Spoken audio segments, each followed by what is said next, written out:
So sorry sa pas magsesay ka tadi kay para. Yes ma'am. Oo.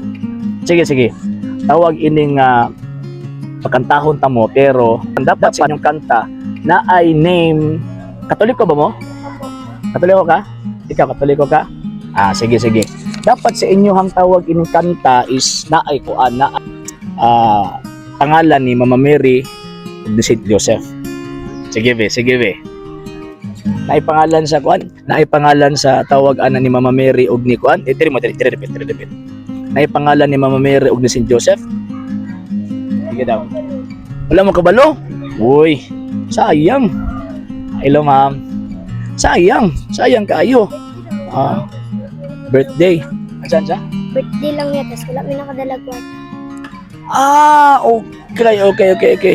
Unsa mo ding adlaw yung birthday Dala.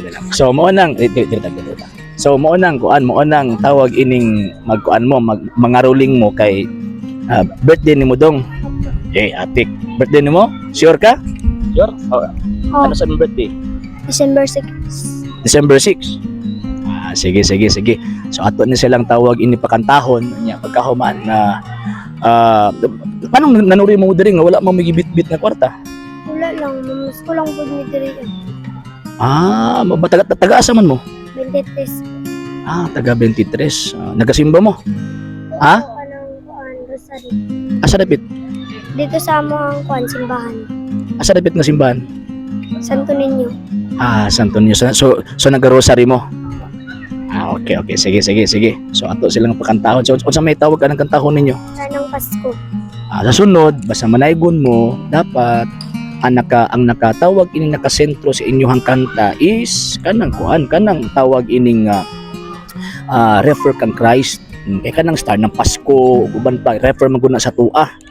Ang Christmas para sa inyo ang Christmas is ato ang gi-celebrate ang birthday sa ato ang Savior, sa ato ang manluluwas, mga naluwas ta. So ang focus sa ato ang gitawag og kanta, ang focus sa ato ang kanta is mahitungod sa iya. Dili sa ato kay siya may nag-birthday, ikaw di pagkantahan. Kay sabi pa ikaw nag-birthday, kantahan ni kaglain sugot ka. Dili ka musugot.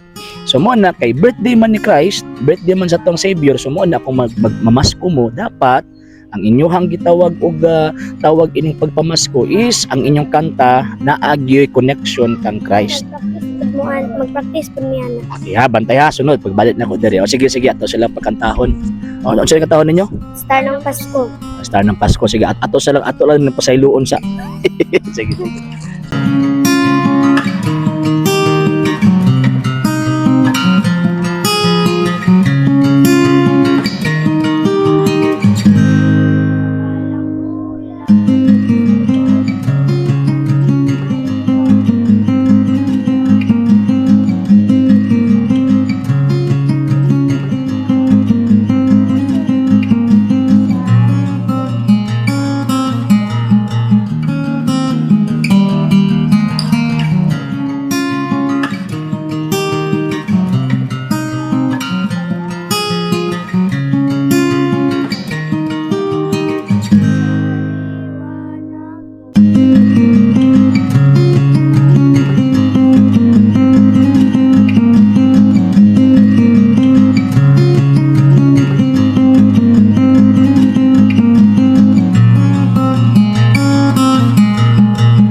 Okay, so before ko mo tawag anang muhatag o tawag ining pamasko is na tao or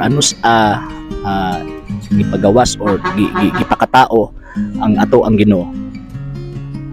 Birthday man ka ni Christ, man siya gipanganak.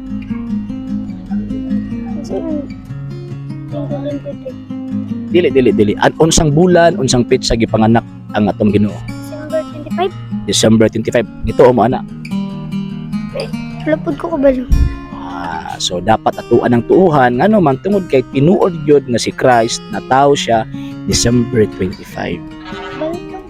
Nahimo ang Pasko.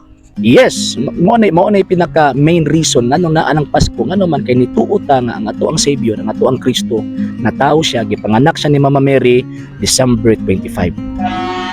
Okay? Opo. Okay, sige. Pakadali lang ha. Pwede pakigunit gang. Kagunit. gunit. Gunit kay basig mahulog ha. Sige. Pa-birthday na lang po nako sa imo. Ha? Okay. Ayun, para na po kayo pamasahe pa uli. Oh, tara. Thank you. Okay, ay lumog saba-saba ha. Kato ha sa sunod, basta na pag makitaan ko ninyo diri, dapat ang inyong kanta is na ay name ni Mama Mary, ni Christ o ni Saint Joseph. Ngano man kay mao man na ang tawag ining mga characters sa panahon na giluwas ta. Okay? Opo, thank you po.